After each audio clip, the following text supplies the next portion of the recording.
Today, after giving it much thought over the last couple of months, I'm finally going to give my review of Jurassic World Rebirth, or as I stubbornly call it, Jurassic Park 3.5.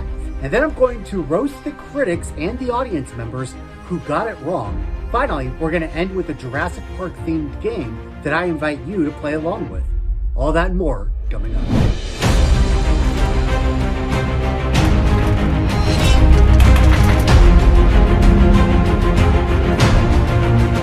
Rebirth may not have everyone celebrating, but it does give both sides a fair reason to either love it or hate it. Just like the old days. So this movie taught me that I'm not totally biased to the movie critics that I look up to. Jeremy Jahns, he didn't care for Jurassic World Rebirth, and Jester Bell, she hated it. Nothing could have prepared me for the steaming, reeking pile of garbage. But me, I loved it. So much so that it just might be my favorite Jurassic sequel. Flaws and all. Say what? It at least steers the ship in the right direction. Now, fair warning, this review is going to make it sound like I hated Jurassic Park 3.5, and so I'm going to spend a majority of this video picking it apart. Because the truth of the matter is, the Jurassic franchise completely sat the game out with Fallen Kingdom and Dominion. They didn't even show up to the game with those two movies. We went to those movies expecting something Jurassic-y, and instead the studio decided to give us a couple of movies that mocked the Jurassic franchise. But Rebirth? This one felt like it was Rocky coming out of retirement. He's rusty, he's a little out of shape, he's a bit aged, but he at least showed up for the fight, right? He's there in the ring, ready to go. And that means we finally have something to work with. We can build on what was given to us through Rebirth. Here's what the movie does right. It actually does try to be scary. This is something we haven't seen since Jurassic Park 3 back in 2001. The movie takes us back to an isolated island, which feels like it is true to form. And it feels like the writers for this movie actually have a sort of reverence for the first film. And thankfully, there are no superhero moments, like Bryce Dallas Howard outrunning a raptor on a rooftop before she does parkour. 50, 60 miles per hour if they ever got out in the open. Give me a break. Give me a break. 'Cause I sure need one. Give me a break. Yeah. I finally know where I belong. Give me a break. Yeah. Give me a break. 'Cause I sure need one. Give me a break. Yeah. But even more importantly, Rebirth is actually a lot of fun. Like the first Jurassic Park, it is a horror movie the entire family can enjoy. And in this movie, there's no giant monster fight at the end, which I actually appreciate, because when the two giant monsters start battling it out, that's my cue to head out to my car to beat the traffic in the parking lot, just like people do at church for the last song after the sermon. What? It always ends the same. Both the movies and church. That said, the movie does miss the mark by a mile or two. But unlike Fallen Kingdom and Dominion, this one gives me hope that the franchise can indeed redeem itself. Let's start with the dialogue-heavy first act. I didn't hate it. I think slow burns can build tension. But if you're going to give everybody a tragic backstory, make it matter. Or at least bring it up again, so you're not just wasting film and wasting our time. And all it would take is just a couple of tweaks in the script. Mahershala Ali was apparently carrying a picture of his dead son around, which I'm assuming that's who it was. I hope that's who it was. If he's got somebody waiting for him from the beyond, and he has really nothing going for him here, then I think the screenwriter should have taken James Cameron's advice. The script says Jack dies. He has to die. By the way, there's going to be spoilers in this. Don't worry, I don't think you're going to be wondering who's going to live or die in this movie. But if he had died, that actually would have been a bit more poetic. It would be a gladiator-style death. He would get to reunite with his dead son. But nope, another fake-out death. We are very pathetic. The original Jungle Book fooled me more than this one did. And that one actually was more emotional. Okay, let's talk characters. Take the boyfriend, played by David Iacono, I had to look up his name, and honestly, I don't think anybody else is going to be looking his name up, especially any talent agencies. You know what I mean? No. I'm not saying you're not talented. You're very talented. It's just that with the bird dead and all, there's very little act left. Sure, his lines were bad, but the guy had every chance to charm us and win us over, and he didn't.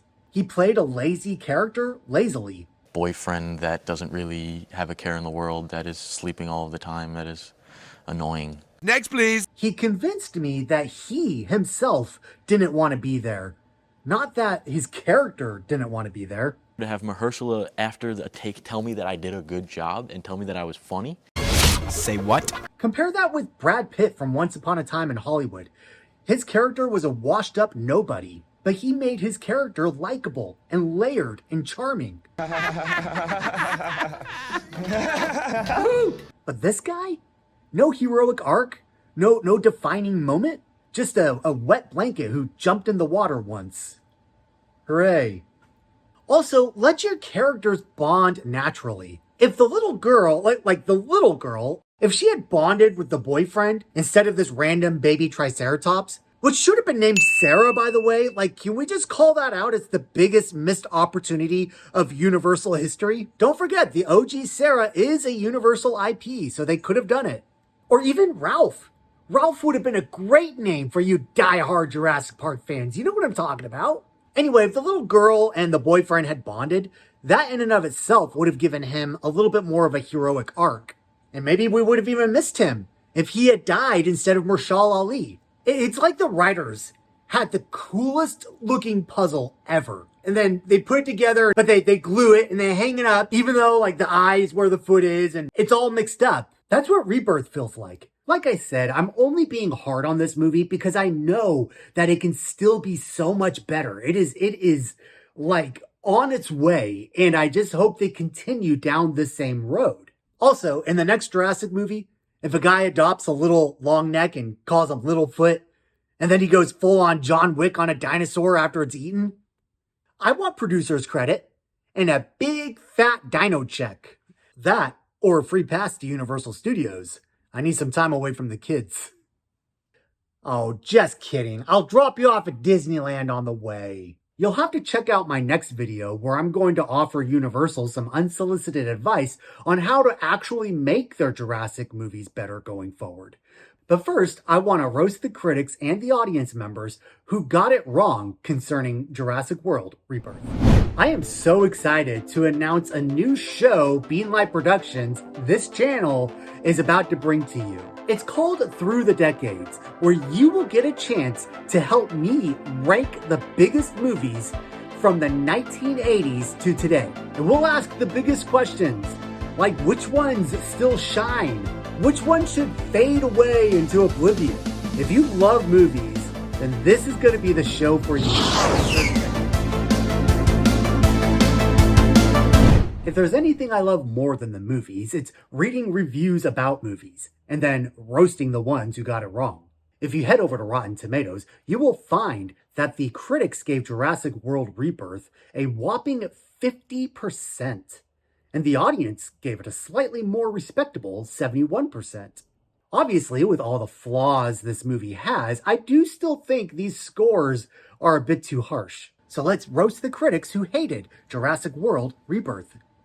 Esther Zuckerman from Bloomberg News says, "There's dumb fun, like the best of the last trilogy, Jurassic World Fallen Kingdom, which puts dinos in the trappings of a haunted house film. And then there's just dumb. This falls into the latter category." No! Dinosaurs don't belong in a haunted house. That belongs in a museum. Just like Rexy didn't belong in the backyard of a San Diego suburb. If you want dinosaurs trapped in a building, just go watch the Night at the Museum movies. Amy Nicholson from Los Angeles Times says, "Rebirth is a confounding title for a downbeat entry that's mostly preoccupied by death and neglect." And I don't know what she's talking about concerning neglect, but the only thing this movie neglects is anything that happened with the Jurassic World series. And praise the Lord for that. Dinosaurs are here again. Stephen A. Russell from Screen Hub says, Your scientists were so preoccupied with whether or not they could, they didn't stop to think if they should. Oh look, I can quote Jurassic Park too. That is one big pile of shit. Gene Kaplan from Kaplan vs. Kaplan says, despite Johansson's determination and bravura, Jurassic World Rebirth feels more like a retard. Retread. Oh, sorry. It says retread. All right, let's head on over to the audience scores. Laura gives Jurassic World Rebirth 3 stars. She says, not a bad movie overall, however. As a Jurassic fan, her grammar error, not mine, I felt that there were not enough scenes with dinosaurs. But as someone that came to see the dinosaurs, I was a little disappointed. It still got my heart racing when it did feature dinosaurs, though. Good overall movie. I'll just rewatch other Jurassic movies for my dinosaur fix. Well, Laura, you better not go back and watch the original Jurassic Park movie, because that one actually features the least amount of dinosaurs in the entire franchise. Fun fact, Jurassic Park 1993 only shows us 15 minutes worth of dinosaurs, but as my son says, it sure feels like an hour and 4 minutes of dinosaur scenes. That's what I call damn brilliant filmmaking. Christopher gives Jurassic World Rebirth 5 stars and says, awesome movie. Theater clapped at the end. Well, I hope everybody made it out okay. Jose Adolfo C. gives Jurassic World Rebirth 1.5 stars out of 5 and says, the movie is well filmed with great actors, but the written script is really bad and ridiculous, with many scenes really bad or ridiculous. Redundant much? Which is so sad how bad end being the whole movie. He may be named Jose, but he definitely attends an American public school. Jacob B. gives Jurassic World Rebirth 2.5 stars, says, I think Jurassic World Dominion was the perfect ending to the Jurassic Park trilogy, because, shut up. Anybody that starts a sentence off that way does not need to be listened to. You had your chance and you freaking blew it. All right, Nikki N. gives it 1 star. Well, Nikki N., enlighten me, shall ya? Nikki says, if Jurassic World Rebirth was meant to breathe new life into the franchise, it missed the mark by a prehistoric mile. How is a prehistoric mile different from the kind of mile I would walk from my house to Dick's Sporting Goods down the road? No Name gives it 1 star and says, just getting ridiculous. Original was where this should have stayed. Normal dinosaurs and less make-believe. So, strip out the make-believe, but have real dinosaurs. How do you make those two equate?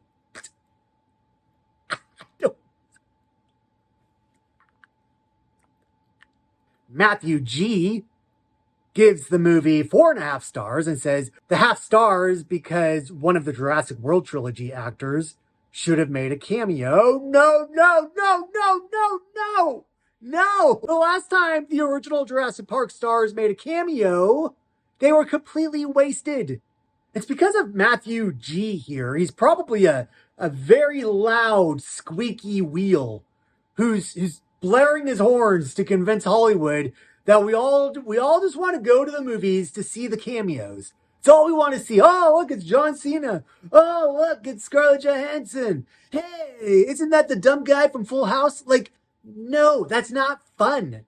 That was barely fun before. The only thing that did it right was Deadpool and Wolverine, if we're being completely honest. Carrie W. gives it 1.5 stars and says, it's just lazy Jurassic Park. The scenes have absolutely no horror or suspension in them. Thank the Lord. I would not want to be dangling from a rope watching this entire movie. That would be very, very difficult to do. Too long didn't read. Sorry, but this is straight bad. You prefer for it to be... It's too easy. It's too easy. All right, that is all I'm willing to subject you to. Let's go on over to the game. I'm going to display 7 pictures on screen. Each one of these pictures represents the very first frame of each Jurassic movie. And what you have to do is put them in order using the letters I have assigned to each picture. So you're going to go Jurassic Park, The Lost World, Jurassic Park 3, Jurassic World Fallen Kingdom, Jurassic World Dominion, finally Jurassic World Rebirth. I'm going to set the timer for 30 seconds. Write your answers down below.